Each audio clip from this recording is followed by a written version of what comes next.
On se retrouve aujourd'hui pour une nouvelle capsule de la série Leader. Je suis en compagnie de Richard Elie, chef de la direction de FNX Innov.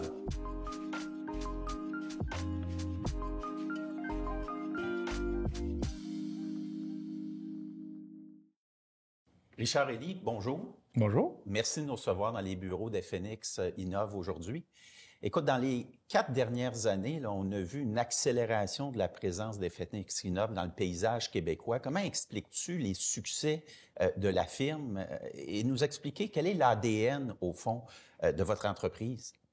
Bien, il faut comprendre que FNX Innov, c'est une entreprise quand même qui a plus de 45 ans d'expérience, basée sur l'organisation qui a été acquise en 2018, l'ancien groupe SM, qui avait quand même une excellente base de compétences et vraiment un ADN de réalisation et d'innovation. Pourrais-tu nous décrire quelques projets pour lesquels FNX Innov est particulièrement fier? Bien évidemment, il y a le projet de l'échangeur Turco dans lequel on est en train de finaliser, là, dans lequel on a joué un rôle central dans la réalisation puis s'assurer de faire les contrôles appropriés, qui est un projet fort pour nous. Les projets qui sont en marche actuellement, la déconstruction du pont Champlain dans lequel on travaille, c'est un projet aussi majeur qui se fait avec un esprit de responsabilisation sociale qui est vraiment très importante. Puis les projets, les deux ponts, on parle du pont de l'île aux Tourtes et du pont de l'île d'Orléans, dans lesquels on est impliqués aussi, qui vont nous être des projets importants pour nous dans les prochaines années. Donc, des ponts, des barrages hydroélectriques, bien sûr, des grandes infrastructures. Comment vous vous situez aussi dans les projets de taille plus moyenne et petite? Écoutez, l'éventail de projets qui sont faits pour une organisation de notre taille, là, à 1000 employés, 1100 employés, c'est de l'ordre de 5000 projets courants. Donc, 5000 projets, oui, il y a des projets d'envergure du style Turco, Champlain, etc.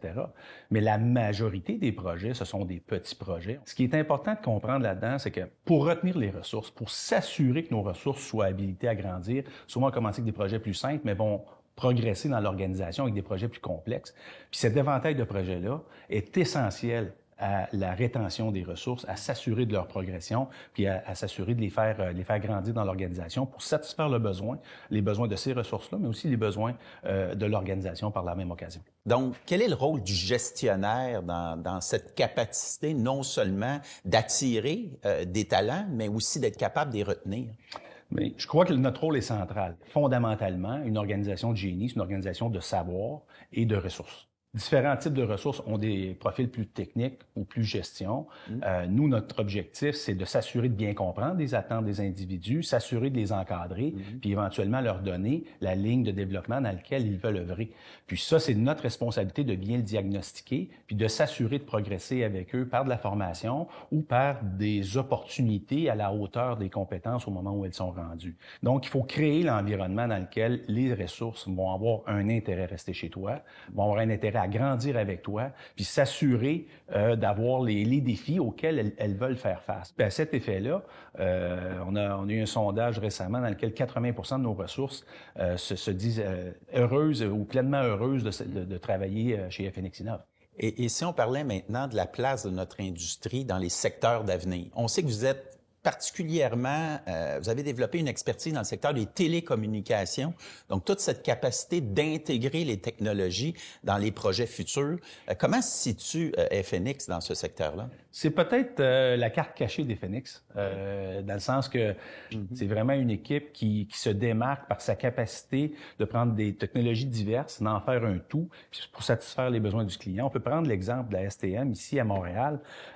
Probablement qu'il y a peu de personnes qui savent que c'est FNX Innov et son équipe de télécom qui est en charge de l'implantation du réseau TETRA, qui va être l'outil de communication pour l'ensemble des communications de la STM. Ben écoute, Richard, je te remercie beaucoup de nous avoir reçus dans les bureaux d'FNX Innov, puis il me reste juste à souhaiter longue vie à votre entreprise et beaucoup de projets à réaliser. Merci, Bernard.